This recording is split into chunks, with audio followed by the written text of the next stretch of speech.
خواتین و حضرات، آج ہم قیامت اور اس کے فتنوں کے بارے میں جانیں گے۔ قیامت کسے کہتے ہیں اور یہ کب آئے گی؟ حضور اکرم صلی اللہ علیہ وسلم نے قیامت کے بارے میں کیا فرمایا؟ سابقہ ادیان میں قیامت کے بارے میں کیا فرمایا گیا ہے؟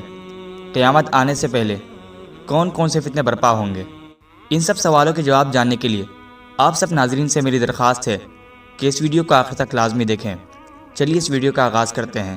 قیامت عربی زبان کا لفظ ہے جس کا مادہ قوم ہے اور یہ موت کے بعد اٹھنے کے معنی میں استعمال ہوتا ہے۔